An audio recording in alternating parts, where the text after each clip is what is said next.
Friends, welcome back to my channel. ఇది నా కథకు స్వాగతం. లేట్ ఎందుకు, నెక్స్ట్ పార్ట్ మొదలు పెడదామా? నాన్నకి ఏం చెప్పను, ఎలా చెప్పను అని లక్ష్మి ఆలోచిస్తుండగా కుటుంబం మొత్తం ఒక దగ్గర చేరింది. లక్ష్మికి ఇంకా భయం పెరిగిపోయింది. లక్ష్మి వాళ్ళ పెద్దనాన్నంటే లక్ష్మికి చాలా భయం, అలాగే పెద్దమ్మన్న కూడా భయం. అయితే లక్ష్మి వాళ్ళ పెద్దనాన్న లక్ష్మిని అడిగారు, ఇదంతా ఏంటి లక్ష్మి? నీవు తల్లిదండ్రుల మాటకి ఎదురు చెప్పవు, అలాంటి నీవు ఈ రోజు ఆ అబ్బాయికి ఫోన్ చేసి నాకు ఈ పెళ్లి ఇష్టం లేదు అని చెప్పేంత ధైర్యం నీకు ఎక్కడి నుండి వచ్చింది? పెద్దల మాటకి ఎదురు చెప్పవు అని ఒకే నమ్మకంతో మీ నాన్న వాళ్ళకి మాట ఇచ్చారు అని వాళ్ళ పెద్దనాన్న గట్టిగా అనేసరికి లక్ష్మికి ఏడుపు వచ్చింది. ఇంతలో కుటుంబ సభ్యులందరూ తలా ఒక్క మాట అన్నారు. ఈ పెళ్లి చేసుకోవడానికి నీకు ఏంటి అడ్డు? వాళ్ళే చదివిస్తాను అంటున్నారు, ఇంకేంటి అని అన్నారు. అప్పుడు లక్ష్మి, నాన్న, పెద్దమ్మ, పెద్దనాన్న అందరూ ఒకసారి నా మాట వినండి. దయచేసి నాకు ఈ పెళ్లి ఇష్టం లేదు. ఎందుకు అంటే నాకు చదువుకోవాలని ఇష్టం. అయితే పెళ్ళైన తర్వాత ప్రతి అమ్మాయికి చాలా బాధ్యతలు ఏర్పడిపోతాయి. పెళ్లికి ముందు చదువుకున్నంత హ్యాపీగా పెళ్లి తర్వాత చదువుకోవడానికి కుదరదు కదా. ఈ విషయం మీకు కూడా తెలుసు, అయినా మీరు నన్ను బలవంతం చేస్తున్నారు అని అంది. అయినప్పటికీ నీ కుటుంబంలో ఎవరు లక్ష్మి మాటని వినకుండా ఈ పెళ్లి నువ్వెందుకు చేసుకోవడం లేదు? మాకు కారణం తెలియాలి.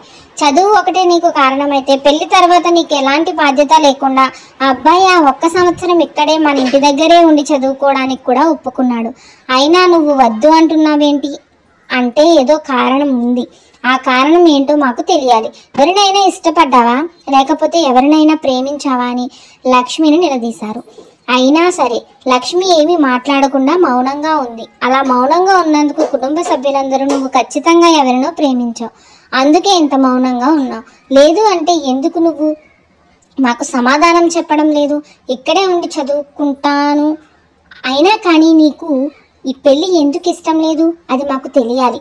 ఎందుకు అని అంటే పెళ్లి చేసుకుంటావు కరెక్టే, చేసుకున్న తర్వాత మన ఇంటి దగ్గర ఉండి చదువుకోవడానికి అబ్బాయి కూడా ఒప్పుకున్నాడు. వాళ్ళ కుటుంబ సభ్యులను ఒప్పించే బాధ్యత తనది అని చెప్పాడు. లక్ష్మికి నచ్చినట్టే చేద్దామని కూడా చెప్పాడు. అయినా సరే నీకు ఈ పెళ్లి ఇష్టం లేదు అంటున్నావు. ఎందుకు లక్ష్మి? ఎందుకు మాకు చెప్పు. ఇంతలా నిన్ను బ్రతిమలాడుతున్నాం, నిన్ను తిట్టడం లేదు, బ్రతిమలాడుతున్నాం. ఎందుకంటే అవతల మేము మాట ఇచ్చేసాం కాబట్టి.